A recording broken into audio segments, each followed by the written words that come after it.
And this is the Go Show, celebrating all things outdoors in this beautiful outdoor playground of a world that we live in. I am streaming right now. We are streaming on Instagram, we are streaming on YouTube, and we're streaming on Facebook. So join along, will you, every Saturday morning, 8 o'clock. And we're going to have a lot of fun stuff throughout the week as well. So definitely tune in for that. Now, I got to start with something that went on this morning. And it was interesting to me. And if you know me, for 11 years, we've been doing this. And in those 11 years, we have had several stories that people, what is Mike getting into? What is we getting into? Why is Mike talking about spring training or whatever it is? Just give me a long runway. Just give me some runway, and I assure you, I'm going to get to where it ties into the outdoors. So this morning, I went to go grab us some coffee, and I am addicted to Starbucks cold brew. I'm going to admit that. I have zero problem. I'm not sponsored by Starbucks. The show is not sponsored by Starbucks. I am a Starbucks cold brew addict. I am. I have to have it. You can pry it from my cold dead hands. I don't care. Recently, I have drastically cut down on alcohol consumption. So now it's gone from I'm just having a few beers a day, a bunch on the weekends, to now I just occasionally had one. Last night at First Friday, had a couple of Pilsners, and that was it. So I've drastically cut down on that. I've cut sugar out of my life years and years ago.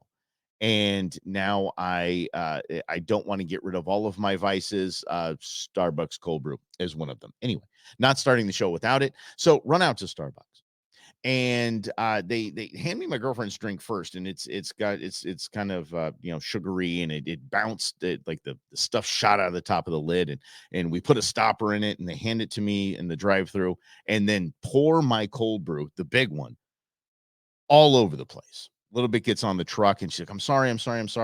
I'm like, no big deal. I'm like, more coffee has spilled in this truck, and y'all come with me on this, right? More coffee has spilled in this truck than probably any Starbucks has ever made. Like, coffee is part of my truck's DNA, and probably yours as well, right? And I said, no big deal. Don't worry about it. Everything's fine. She said, no, I'm just worried about the swarm of bees that's going to come. I didn't want to tell the poor soul that black coffee isn't really what the bees are into. Just not. I don't think so. I'm addicted to it. I don't think Barry B. Benson is going to be into it. So basically, she said, I'm allergic to bees. Look, I'm going to say that probably 9 out of 10 people that claim they're allergic to bee stings have never been stung by a bee. They're just afraid of bees. They use allergies as an excuse, right? And that's okay. But I'm more just, no, I'm afraid of bees. I'm not afraid of bees. I'm not afraid of wasps. I'm not afraid of snakes. I'm just not afraid. The odds of me getting bit or stung, crazy. So I told you, long runway gets us to the outdoors. The weather is starting to change. We're starting to look forward to spring. We're starting to look forward to summer here in Arizona. Yes, we do look forward to summer in Arizona. If you're new to the Valley, we welcome you here. We love that you're here. This is the Go Show. Thanks for hanging out with us. And I'm your host, Mike Russell. I love the Valley. I'm a Southern California transplant, and we love the heat. We embrace it. Trust me, you're going to get through it. It's fantastic, but we're looking forward to that. So it's going to bring a lot of bees. Bees are going to be around. Bees are going to be buzzing and just kind of doing their thing for the most part. And I know there was a big, the media loves to sensationalize a lot of things. Africanized bees. We're all going to die. They're all going to attack us. No, not really the case. It has happened. As have shark bites in the ocean. It just happens. Nature happens. If you're outside, nature happens. We're eco-tourists in most scenarios that we're in as human beings. So bees, we need these things. Don't worry about bees. Go about your way because they're going about their way. Bees are just doing their thing. Bees are bees because they have a mission. They have a one task in life, and that is to pollinate and help the pollination process of all the wonderful, beautiful plant life that we have here in this world. So bees are good. If a bee is hovering around you at the pool, the bee probably is attracted to your very loud swim shorts, right? That's it. The bee doesn't understand we're having a pool day. The bee doesn't understand a barbecue. The bee sees something bright, looks like a flower, is going to go check it out, right? And by the way, the bee just might be cool. I mean, might just be, man, you got flowers on your shorts. I see you're dressing yourself with flowers here. Let me pollinate these things for you. I got you, buddy. I got you. Yeah, it might just be being a cool, might be a nice gesture. I see you're having a barbecue. Maybe they do understand. So you're having a barbecue. Enjoy. I see you have flowers that you're decorating yourself with. Allow me to pollinate those. Yeah, just let the bee do its thing. It's just going to investigate and realize that that tastes like chlorine. I'm out of here. Yeah, it's that easy. We need bees. We need bees. Remember, I think a few years ago, I don't know if we fixed this, but there was a honeybee shortage. And if you have bees at the house, you have a bee hive at the house, call a beekeeper. They'll come grab it. My buddy Santos at Suntan Honey Farms, he's amazing at it. I actually went on a bee extraction with him. This is one of the coolest, like, conservation-y, outdoorsy things you could do, and it's so much fun. I'm in a full bee suit. No lie. I'm in a full bee suit because I don't, I'm not afraid of bees, but I don't want to get stung. No one wants to get stung. And here's Santos and his buddy, his business partner, and they're in short sleeves and they got bees flying all around them. They got bees crawling up their hands. They don't care. The entire time they weren't stung, not stung once. He said one tried to sting him, but it kind of a misfire. And that was it. It was so fascinating and so fun to watch. There's something called a queen clip. And they actually they see all these bees, and the bees are just doing the thing, and they're moving around, and they're doing this and that, doing what bees do, shaking their little stingers, and they say queen, and they grab it with a queen clip, and it's kind of like, it looks like a hair clip, like the women use to put the hair clip in there. It looks just like that, and then they put it over in their little honeycomb, little fake honeycomb box thing. And then the bees just kind of migrate over to the queen. They just go right over there. They don't care who put the queen there. They just notice the queen's over there. And they go over there to their new little hive. And they go in there and they hang out and they take it. And then the guys are taking all this big pieces of honeycomb and putting them in the new box. And so they got their little spot that they're doing things in. And then boom, you don't have bees. A bee goes to a beekeeper. Honey gets spread throughout the land, all that the joy and goodness. And the bees keep running around the neighborhood, pollinating everything and keeping everything looking good. See? Yeah, don't go kill the bees. Let a beekeeper come and take care of it for you. That's just what I say. And my apologies to my buddy Big Game Judd from On Target Pest Control. Yeah, sorry, buddy. Yeah, use him for everything else, the other bugs that we need to kill around the house. But bees, take care of those bees, and don't bother them because they shouldn't be bothering you. So just ignore them. They'll ignore you. They have a job to do, and you're out just having some outdoor fun. Is that fair enough? Especially when you have fishing and things like that. I know, because you think you're using the arm movement in casting and stuff that's going to agitate them. Just kind of chill for a second. Just chill for a second. It's okay. Anchor up. Let the bee do his thing. He's, like I said, he's going to just check out the bright colors and then scoot away. And I know I'm about to get some heat. It might not be a he. It's probably not a he. It's probably a she. Here we go. Yeah. Hey, thanks for hanging out. This is the Go Show, celebrating all things outdoors in this beautiful outdoor playground of a world that we live in. Now, last night here in the Phoenix area, they have something called First Friday. And First Friday is a downtown Phoenix art festival that's really cool. It's a lot of fun. I mean, it's a festival. There's live music, and I mean live music everywhere. And again, long runway. Stay with me here. This is my first time to First Friday, and my first Friday. I'll go with it.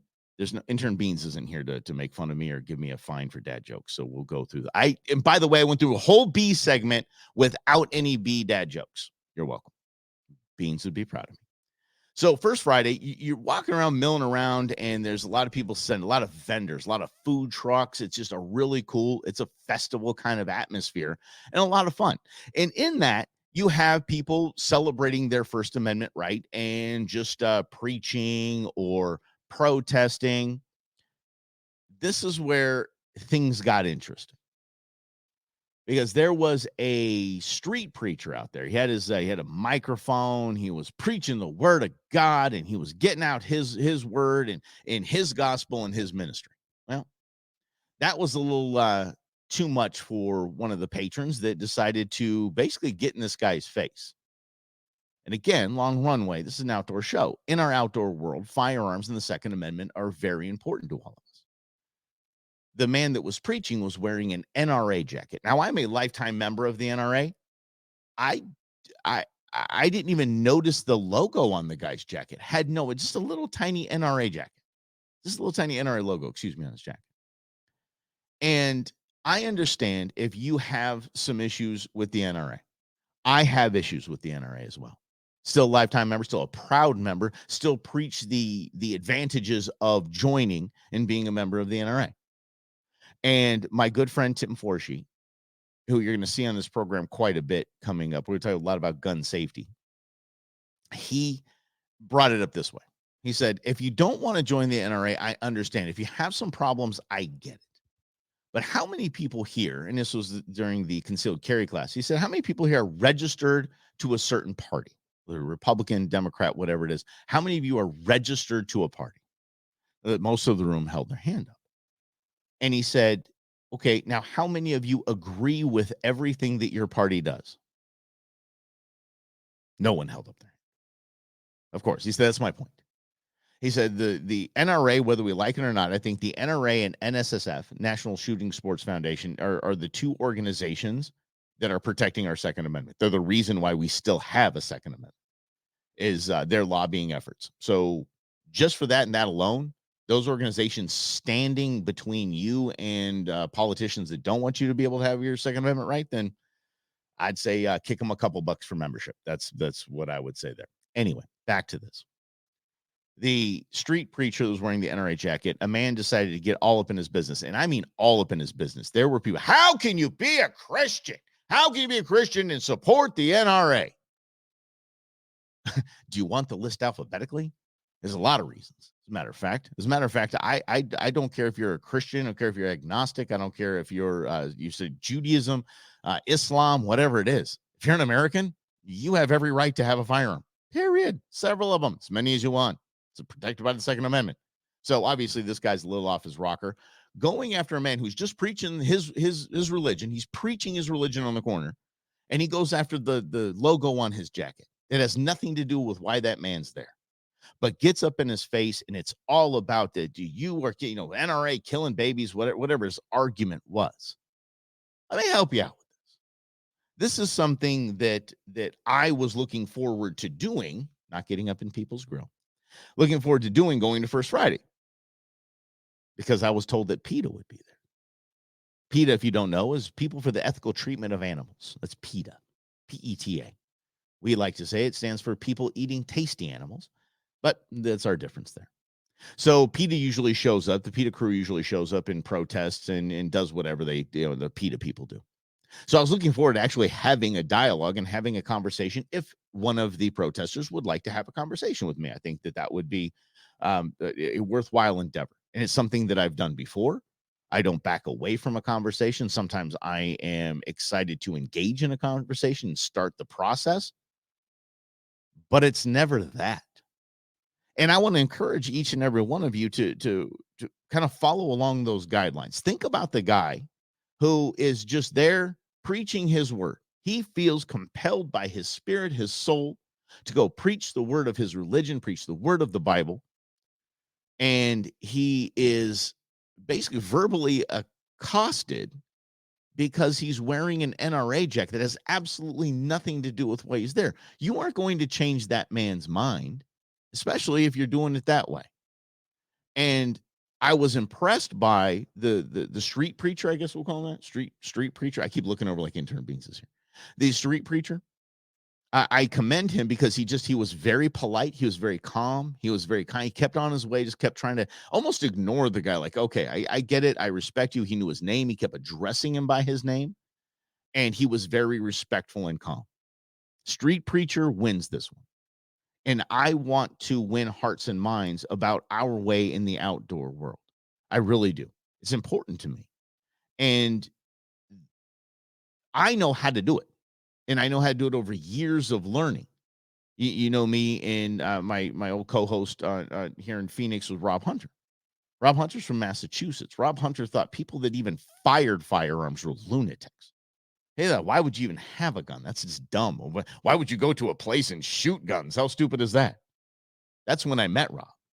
Fast forward 17 years, Rob has several firearms because I just talked to Rob.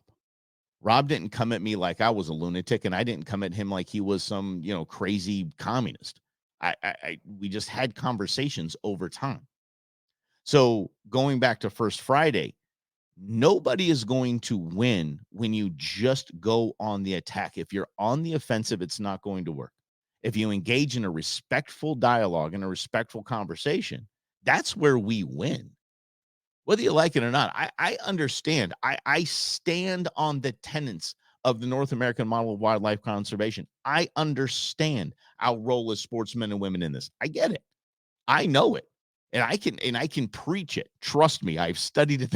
I could give sermons on the North American model of wildlife conservation, but I don't come running at them with that kind of information. I want to know what they're about. I want to know why they're standing on a corner with a sign that has a dead cow or something on it and says this is what was in your Big Mac. I don't know what the sign is. By the way, the PETA people weren't there last night. Very disappointing. But that was I want to know why they're there. What compelled them to do that? And if the man, his name was John, that approached the street preacher, if John were to walk up to the man and say, "Hey, listen, I noticed that you're here preaching the word of God. It kind of seems contradictory. You have an NRA jacket on. Here's why." And if the street preacher had said, "Good, tell me why. Tell me why you feel that way. Turn the microphone off. Let's have a one-on-one conversation." We're winning hearts and minds right there. That's how you win hearts and minds. This is having a respectful conversation. Because I think a lot of the judgment that we have and a lot of the diehard ideologies that we have are because we don't expand and actually look at others. We don't see the other sides of things. I am wildly guilty of that in most things outside of the North American model or my feelings on Washington, D.C. That we can get into a whole different topic. You listen to the Brewmans if you want to hear us chatting about that. But I'm guilty of it too. It's human. It's human to be firm in what you want. And I respect people that are firm. One of the first questions I ask people, because I want to know where they're coming from, if they say, "Oh my gosh, I saw you posted a picture of you and your son. You guys, you shot a bison." And I want to know who I'm dealing with at that point, because I want to know, are you a vegan? Because vegans I can respect. I really can. I mean, you're all in. God bless you. God love you. If you are, I do not want to harm any animal type of person, well, you better be a vegan then. If you're coming at me, you just parked your Honda with leather seats in it, and you've got a belt and you're wearing, leather Doc Martens, well, we're going to have a conversation about it's kind of there's some hypocrisy there, but it's going to be calm. It's going to be kind of pointing out almost in a joking way. Like, you're getting mad at me for taking an animal when someone had to take the animal that you're wearing. It's obvious, but our job, excuse me, is to win hearts and minds. Again, I can stand on the tenets. I have all the facts. I have the countless number of animals that we have brought back from the endangered list, the protected list, and put basically onto the North American model, put them as part of the North American model of wildlife conservation and brought them into thriving populations. I have example on top of example. None of that is going to be helpful in winning hearts and minds if I don't understand their side first or listen and show them that they're with a respectful person, having a conversation with a respectful person that is going to later present facts and let them absorb that. Rarely are you going to change people's minds right on the spot. You just plant that seed, give them something to think about. And maybe they will never, ever, never even buy into the notion of the model of wildlife conservation, but they won't judge. They'll understand like I do. I understand there's PETA people. I get it. And in my eyes, they're just uneducated and misinformed, but they're passionate. I respect that. They're Americans. They have their First Amendment right. And I will just go, you do your thing. I'll respect you for it. Go for it. Be passionate about it. Have a drive. But I have to have that attitude for them to even hear one word that I'm saying. And by the way, it's not going to work on everybody. People are just going to be, dialed in and into their beliefs, and they're going to dig in and they're going to put their heels in the ground and they say, you are an animal killer, and that's just it. How dare you hurt that animal? As they're chomping a Whopper, just let them be. It might be an impossible Whopper. Who knows? Thank you so much for hanging out with me. This is the Go Show, celebrating all things outdoors in this beautiful outdoor world of a playground of a world that we live in. And we're going to do this every Saturday morning, 8 a.m. right on your favorite social media platform, whatever you're streaming on. Let's go ahead and do that, whether it's Instagram, whether it's Facebook, or whether it's YouTube. Play along, will you? And always feel free to join in on the chat as well. So, okay. I mentioned that in that last story that there's a picture of me and my son harvesting a bison.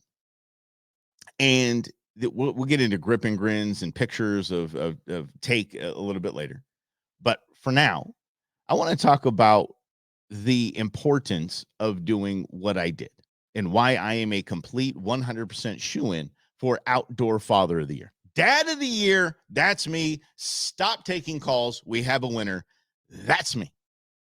I'm a fan of heading up to see Tom at Blue Rooster Ranch up in northeastern Arizona. Basically, go to Flagstaff, turn right on 40, and drive for about an hour and 15 minutes. You'll find him right outside of Holbrook and Woodruff, and he's got a huge game ranch up there. Huge game ranch.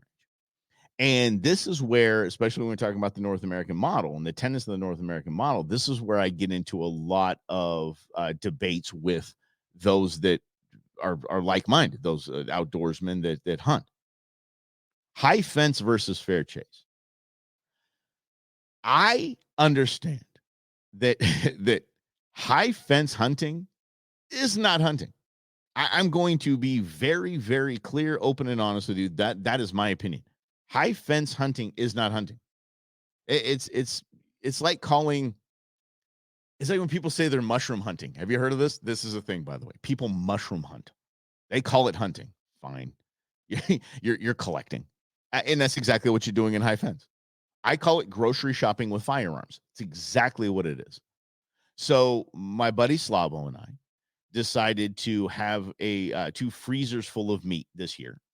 And we wanted to split a bison and Watusi. Watusi, if you don't know, is African cattle. It's a cow with giant, makes the Longhorns in Texas look like they've just got makes them look like button bucks is what it does. And the giant horns, they see. So such beautiful animals, but it's cow. So the Watusi I took last year, some of the best beef I've ever had in my life. And that's why Slavo and I decided to do that. By the way, you go to slavosalt.com, the best seasoning there is for any game ever. All 3 seasonings, you need to use them all, get them all. Slavosalt.com, use the code GOSHOW and get 15% off your order. Okay, so check that out for sure. Hey, thank you, Nathan. Appreciate it. Happy that you're playing along with us. The Slavo and I decided we want a bison and want a Watusi. Again, we're grocery shopping with firearms. This isn't, I'm going out to hunt a bison. You see, Slavo makes it interesting, though. Slavo did, the last time I saw him take a bison at Blue Rooster, he was belly crawling with a bow and got within, I believe, 60 yards of the herd with nothing. And I mean, nothing, no cover between him and the herd. So that's and put a perfect shot. The guy's like Robin Hood. It's scary. He's probably listening to this, and yeah, there's gonna be no working with him after that. But he is. He's amazing with a bow. I've seen that man pull off great shots. Landed a great shot on a bison, but he put himself in harm's way. That was hunting-ish, right? That was hunting adjacent, hunting like. High fence, I don't put in the hunting camp. I put in I didn't get drawn for a tag for the last 8 years for elk, right? And some people, I've been putting in 13 years now. I've got max points, and I still can't get drawn for elk. Okay. So how's your freezer looking? Oh, it's, let's see here. Fry's had a sale, and Bash's Bash's still a thing? Whatever. Safeway had a deal, and I got a bunch of ribs at the last 3-day weekend, and yeah, no game meat. You see, I found an opportunity where I can go to a spot and I can pull unprocessed, pure, beautiful animal proteins and have them in the freezer for the entire year without having to get any of that beef from a processed grocery store. I choose that. So the debate between high fence and a fair chase hunting isn't a debate. I don't think it's a debate at all. I really don't. Fair chase is hunting. It's little hunting, especially in Arizona. Good grief. And if you're here in Arizona, you just landed here, or you've been here a little while, you haven't gone out hunting yet. Maybe you're here from the Midwest. I got to break it to you. You're going to relearn how to hunt. Period. You're going to have to relearn because this isn't put up a tree stand and wait for it to come along. By the way, if you're hunting deer in the Midwest, don't tell me you're hunting. Just don't. It's almost the same as high fence. It really is. I mean, come on. You're sitting there in a tree stand or a ground blind, and you're like, I don't want that one. I'll wait for a big one to come along. I'll wait for a big one to come along. It's a parade of it's a parade of meat. And so yeah, it's not really hunting as well. So there are parts of the nation though that is fair chase, quite fair chase. And I think that's hunting. High fence is again grocery shopping with firearms. And we've broken down the price. The price came to about, especially bison, I believe it was, depending on if you want like trophy bison, things like that. The size of the bison, size of the feral hog, the size of the Watusi, it came down to about $9 a pound. Not bad. Not bad. The article this morning talking about how there's a shortage of beef at the grocery stores because of several factors, including drought. And so that is an opportunity to go up and just get beef and get bison, which has more omega-3 than salmon. So to go get healthier meat, more pure meat, cleaner meat, and do it for $9 a pound, I feel very blessed to be able to do so. Very lucky to be able to do so. So that's what we do. So when you see the post of my son and his bison and me and his bison, you'll understand exactly what we're doing. Oh, it wasn't fair chase. Okay. That was his 16th birthday present, essentially, not the bison, the actual experience of taking the bison. So let me get into that as well. Tom runs a great shop up there at Blue Rooster. Really great program. You can check him out. His social media has just been so much fun lately and so much fun to watch. But Tom and I and my son, we don't know his name yet, because he's the next intern. So it's either intern Nuge, intern Bud, intern John. We don't know yet, but I'm going with intern Nuge for now. So future intern Nuge and I are out there. Tom's guiding us. He's taking us to where he knows where he's kind of selected one. He's like, this is the target today. On the way out there, and my son's nervous as it is. My son's nervous. He wants to put a clean shot in. He didn't do very well at the range a couple days prior. And he's a little nervous. I'm ready to back him up because I'm all about clean, ethical take of an animal, period. And so he's nervous walking out. As we're going, it's taking about a half hour. We're kind of moseying to where we think we need to be. And Tom's telling the story. And I don't really know. I really wasn't paying attention because I was more paying attention to my son. I was paying attention to basically his nerves, where he was, making him enjoy the experience, take a deep breath, look around the beauty of the landscape and what we're doing here and really why we do these kinds of things. Meanwhile, Tom is telling a story that catches my attention too. He says, then the bison rammed him against the truck. I'm like, okay, wait a second. Wait, what is he talking about over here? Now, again, my son's nervous as it is. And Tom's just chatting away. And I love the man. I'm not knocking Tom at all. I was chatting away about a man that got gored by a bison. And he said basically from the thigh up, and he got the femoral artery. I think I forget what it's called. Yeah. So he tells the story of this man literally dying while he was hunting a bison. And he's telling the story. My son, I'm laughing inside, not at the story of a man losing his life, but the fact that Tom's telling the story.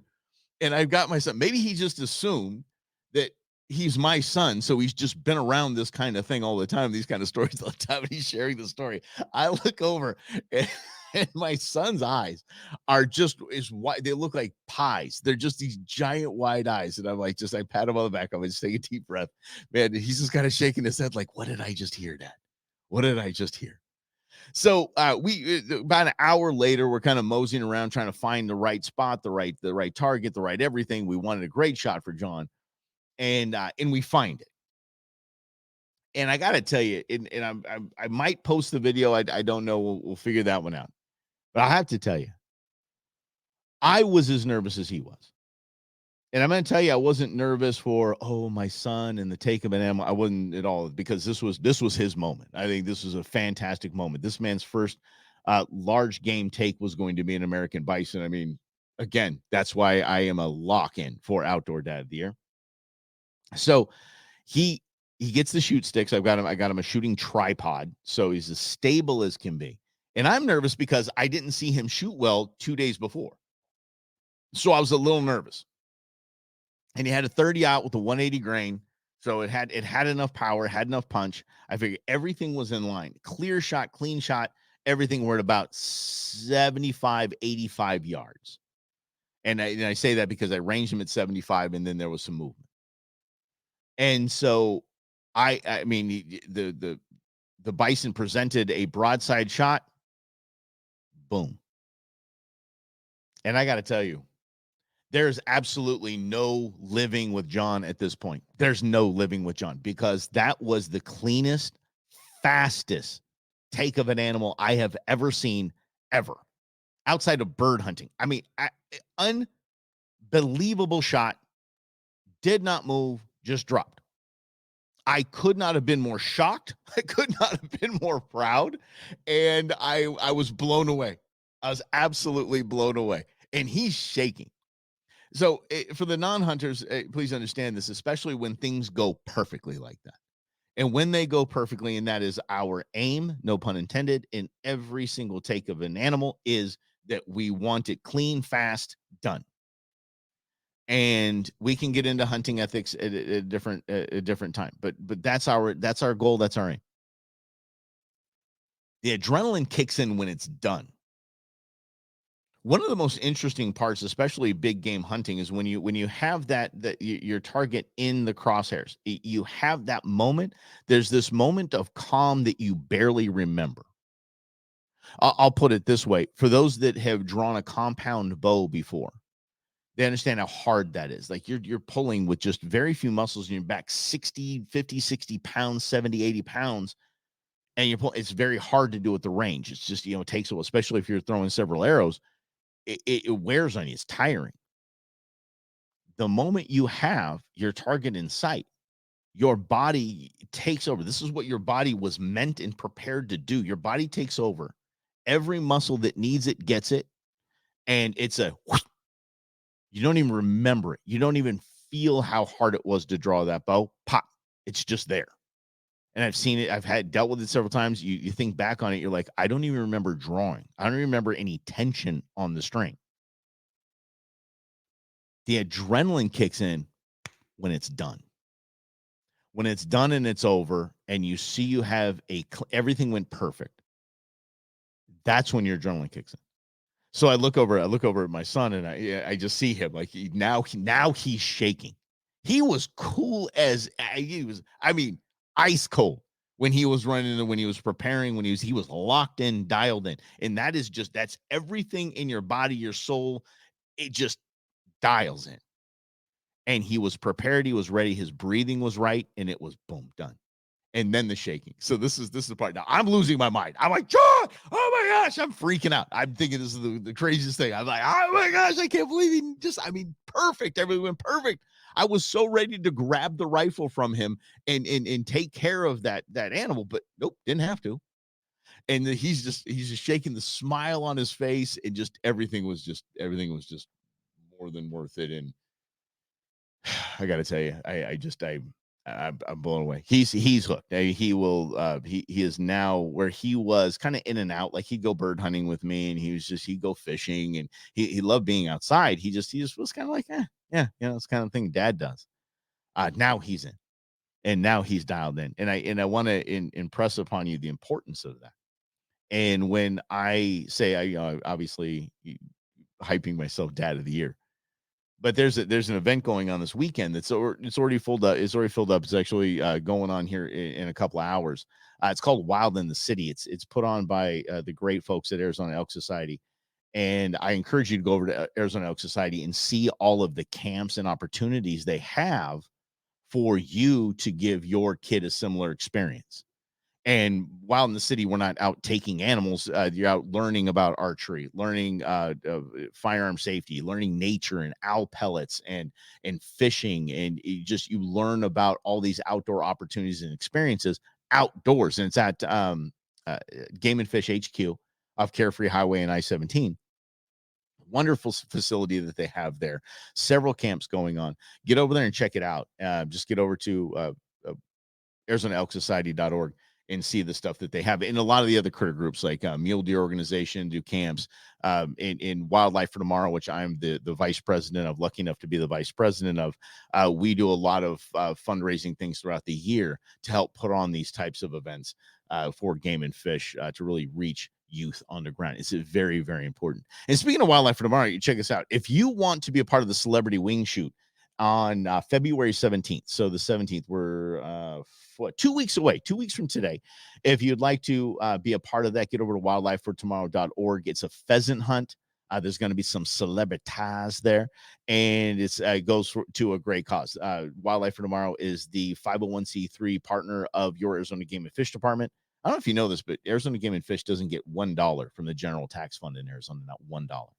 So organizations like ours put on fundraising events and cool events like this to help support on the ground efforts for your Arizona Game and Fish Department. Get over to Wildlife for Tomorrow, wildlifefortomorrow.org. I'll get it out there and check it out. You're going to like it. It's a fun event. Good food. It's out at Desert Creek Sportsman's Club out there. Tony Marquez, Coach Tony. Yeah. Coach Tony trains up the hunting doggies, and he's got one heck of a hunt club out there. Just a lot of fun, just a lot of pheasant. And if you haven't had the experience of pheasant kebabs, pheasant lo mein, pheasant anything, you're missing out. I'm telling you, a little bit of a brine, making sure that those things stay what an amazing meal for the family. So get out there, check it out, but get over to wildlifefortomorrow.org and check it out. There are individual available, and you can buy a team as well. And if you have a company, there's sponsorship opportunities as well. And there's just buying a team and checking it out. There's going to be Nat Warfare. Oh my gosh.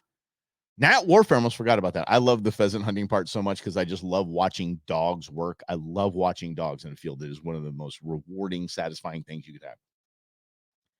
But Nat Warfare, it sounds funny, right? Nat Warfare, GNAT Warfare, Nat Warfare.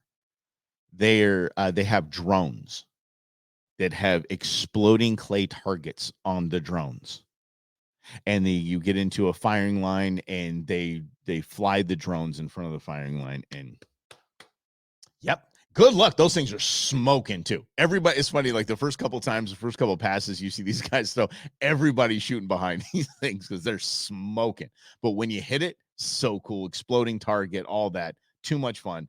Nat Warfare is all going to be out there. So again, go to wildlifefortomorrow.org and check that out. So appreciate you being here. I'm Mike Russell. I'm your host. We've been doing this for 11 years. It's now streaming on social media exclusively, and we're almost up and running with thegoshow.live, and we'll have our podcasts and videos up there for you to enjoy as well as links to our social media. So appreciate you hanging out. Some of you might have noticed a little defect in your host.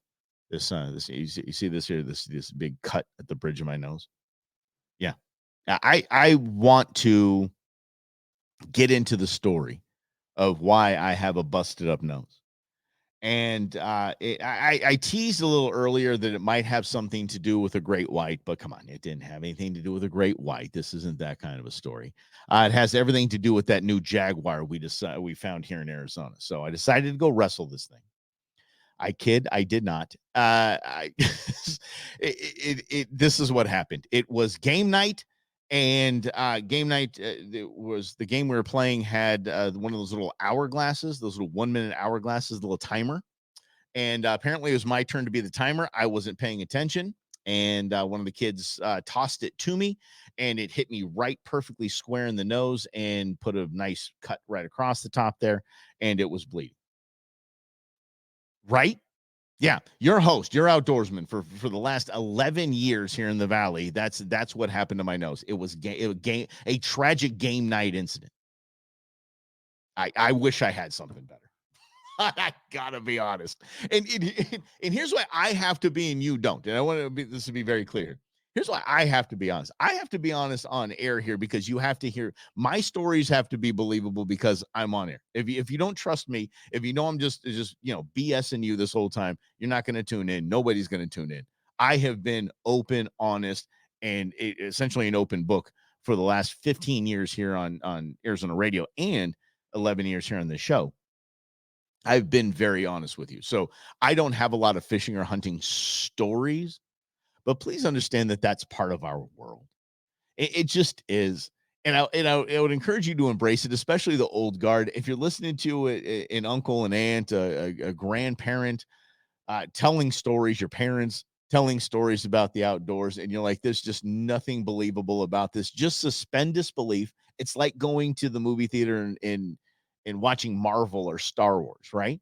You just suspend disbelief, enjoy the story, enjoy the ride, and just know that that story's probably been told several dozen times, and it's different every single time. So usually there's somewhere that lies in the middle of those stories is the truth and actually what happened, especially in stories that don't involve photographic or video evidence. And I think that's probably a good indicator nowadays because, think about it. Back in the day, that's all we had was stories. I mean, everything's being recorded with cell video and cameras now and GoPros, and everything's being recorded. So if a hunting or fishing story does not start with, oh, hold on a second here. Let me grab my phone here and let me pull up that video. Let me pull up that picture. It's a story.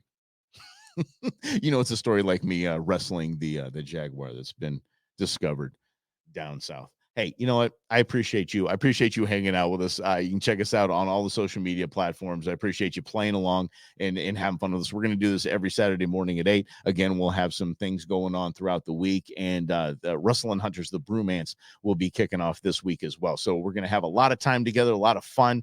And I appreciate you being here right here on the Go Show. Again, get over to wildlifefortomorrow.org. Check out that celebrity wing shoot. It's going to be an absolute blast with drones and exploding targets. Too much fun. And if you want to get your kiddos involved, and if you want to be Outdoor Parent of the Year, definitely get over to the Critter Sites is what we call them. One of the biggest and baddest here in Arizona that does a lot of camps for the kids, a lot of conservation stuff, a lot of fun things to get involved. Even if you're not into hunting and fishing, they do like meadow repair projects that you can get involved in. So much fun. Get over to ArizonaElkSociety.org and check them out as well. Until next week, have a great week, everybody. Get outdoors, get out there, have some fun. It's going to be a great week. Thanks for playing.